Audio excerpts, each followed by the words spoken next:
হরে Krishna. Mayapur নিতাইগুরু kitchen থেকে সবাইকে স্বাগতম। আপনারা কেমন আছেন? আশা করি ভগবানের কৃপায় ভালোই আছেন। আজকে চলে এসেছি আর একটা নতুন ভিডিও নিয়ে।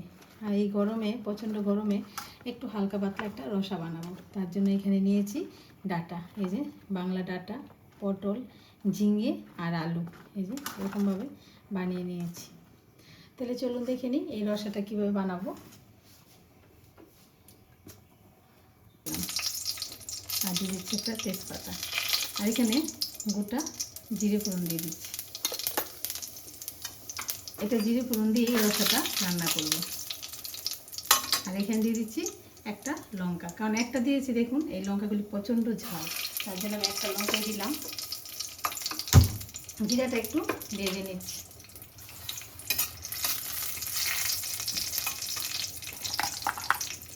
জিরাটা ভাজা হয়ে গেছে, এখন আমি এখানে সবজি দিয়ে দিচ্ছি।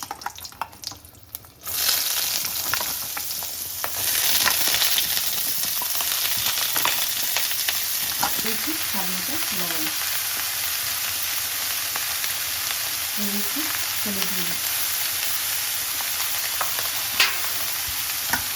এবার এখন ভালোভাবে নিয়ে ফেলে আমি 2-1 মিনিটের জন্য একটু ঢাকা দেবো, যাতে করে একটু ডাঁটা, পটল, আলু সব সিদ্ধ হয়ে যায়।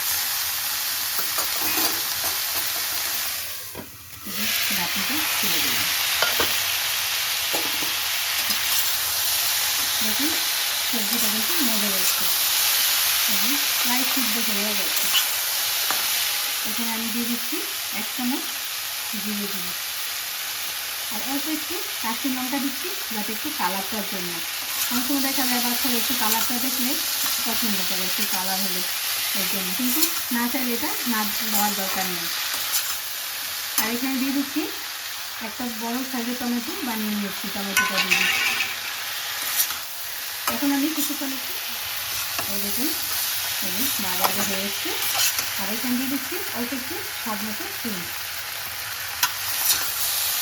একটু মিশিয়ে দিচ্ছি। টমেটোটাই গলে গেছে, এই যে ভাজা ভাজা হয়ে যাচ্ছে। এখন আমি এখানে জল দিয়ে দিচ্ছি।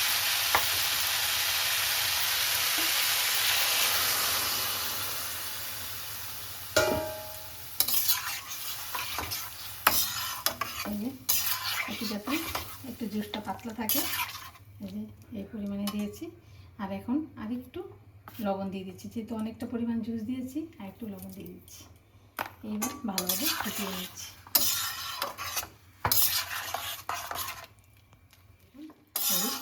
একদম জুসটা ফুটে গেছে, একদম রেডি হয়ে গেছে। এই যে সবজিটা একদম রেডি আছে, আমি নামিয়ে দিচ্ছি। সব আলু সিদ্ধ হয়েছে,